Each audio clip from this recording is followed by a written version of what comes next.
She was a very great person. You know, when she first met me, I didn't have anything other than this dive of a trailer. You know, we met when we both worked at a factory together.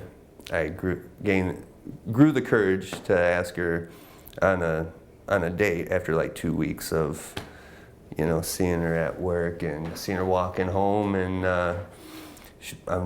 I drive up next to her and I said, you know, you need a ride home? And she's like, sure.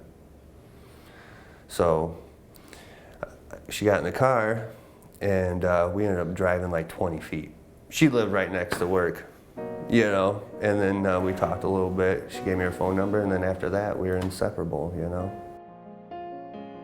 Me and Jenny had 2 sons. The oldest is 14 now, and our youngest is 11 years old.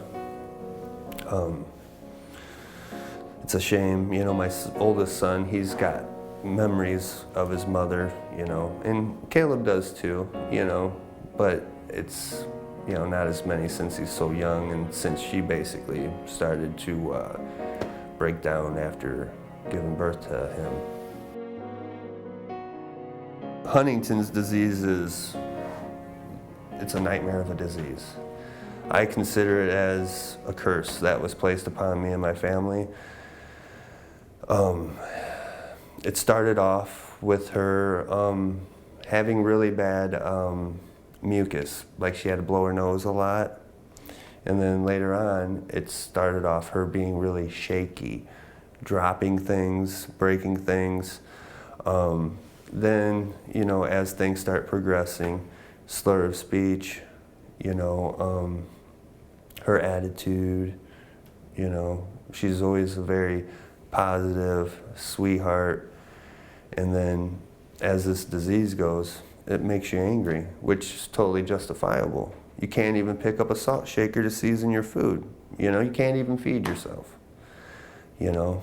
And that's what it ends up taking away from you, because it's a disease that eats away at your brain. It takes away all your functions that everybody takes for granted. You know, you're walking, you're talking, you know. It takes away everything. They call it the world's cruelest disease, and I totally believe it.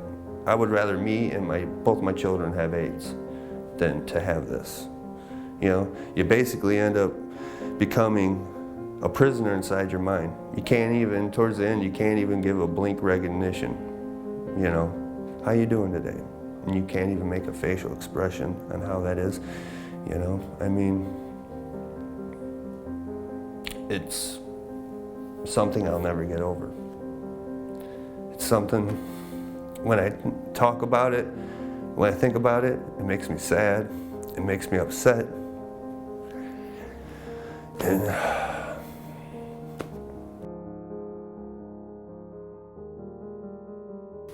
Huntington's disease is a genetic neurological disorder that ran in Jenny's mom's side of the family. Her mom had it, and they believe her grandma and her great-grandma had it because they ended up getting put in mental institutions, because at the time they didn't have a name for it. You get a 50-50 shot. If you have kids, you have a 50% chance that your child's gonna have it.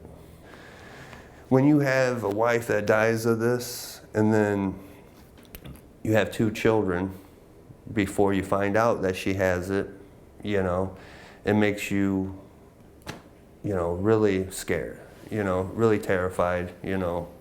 Is one of my children gonna have this? Is both of my children gonna have this? But knowing so many advances out there right now, I mean, they cured a lab rat of it. You know, it makes me happy, and it makes me wanna try to help, you know. So we started a thing called Honey for Huntington's.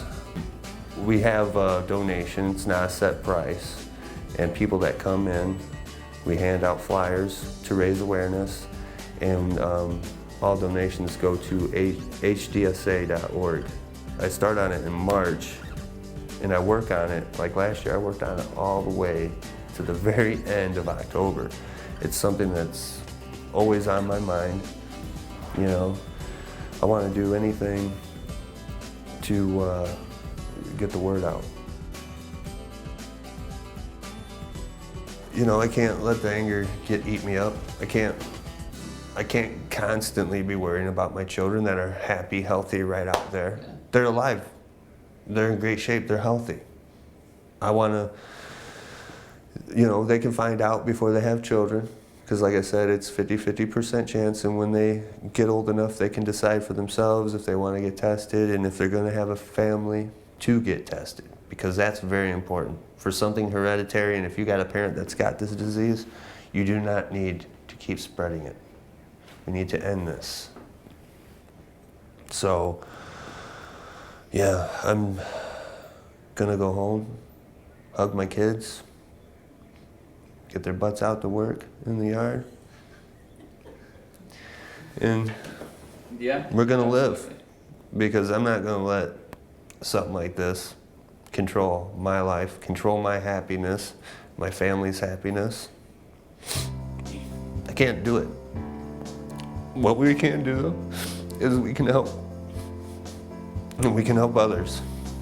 And we can help the future people out there. I mean, I'll do a lot will get done. And we're going to be doing a lot.